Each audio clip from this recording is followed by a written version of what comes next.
বান্ধবীরা মিলে হঠাৎ করে প্ল্যান হলো বাইরে গিয়ে পেট পুজো করার। আর আমি তো পেট পুজোর প্ল্যানে অলওয়েজ আগে থাকি। আমরা ঝটপট রেডি হয়ে চলে যাই ব্যারাকপুরের মবিনা রেস্টুরেন্টে। ভেতরে ঢুকেই রাজকীয় রাজকীয় ফিল আসছিল। আর হ্যাঁ, ভেতরে ঢুকতে ওই যে রেড কালারের টুপি পরে ওরকম 4টে রেড কালারের টুপি দিয়েছিল আমাদের।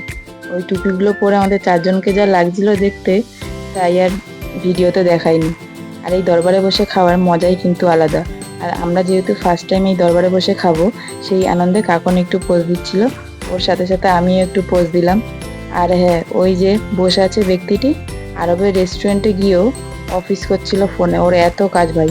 তারপর অনেক মেনু দেখে আলোচনা করার পর ঠিক করা হয় কী কী অর্ডার করা হবে।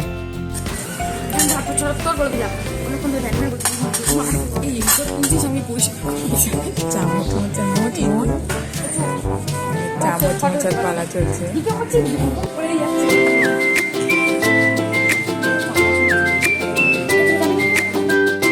খাবার চলে আসতেই ফুড ফটোগ্রাফি শেষ করে শুরু হয়ে যায় খাওয়া দাওয়ার পালা। আর মেনুতে ছিল গ্রিন স্যালাড, চিকেন বাঞ্জারা কাবাব, মবিনা স্পেশাল শাহি বিরিয়ানি, হায়দ্রাবাদি চিকেন মশালা, মশালা কুলচা, তন্দুরি বাটার নান, স্মোকি ভার্জিন, ভার্জিন কসমোপলিটান আর মহালাবিয়া।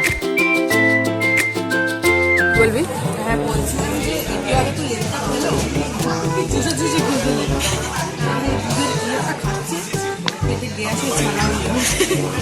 গ্যাসও ছানা হয়ে যাবে। গ্যাসটা হবে, গ্যাসটা তারপরে ছানা হবে। ও বলছে আমি লেবুটা খেয়েছি, লেবুটা খাওয়ার পরে আমি এটা খেলাম, দুধের এটা, তাই এটা দুধের না, সুজিও কি দেখতে তো দুধ দুধ মনে হচ্ছে, এটা খাচ্ছি বলে ও বলছে রাতে যদি গ্যাস ট্যাস পাম করে যায়, বসে থাকবি, শুয়ে থাকবি না, গ্যাস মাথায় উঠে যায়। আগে হবে বেশি খেয়েছি। রিভিউ দে কেমন। বাচ্চাদের সুজির মতো।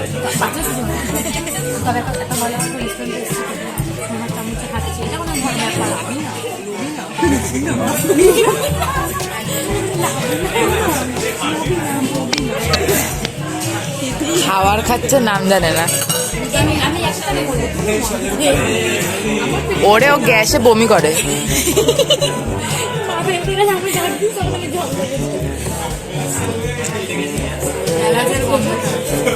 বাচ্চাদের সুজি খেয়ে তোর কেমন লাগছে বল?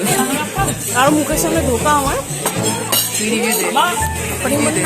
সামনে ঢোকাচ্ছে অত ভালো, এ তো ছানা মনে করে দিয়েছে।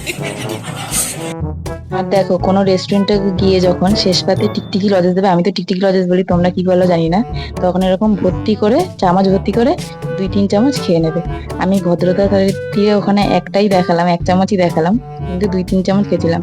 আর লাস্ট আমার বেরোনোর সময় আমার বান্ধবীগুলোকে দেখো, মানে হাত নাড়াতে হয় সেটাও জানে না। ঠিক আছে, চলো টাটা, বাই বাই। যদি আমাদের এই ভিডিওটি ভালো লেগে থাকে তাহলে please like, comment, share and subscribe our channel.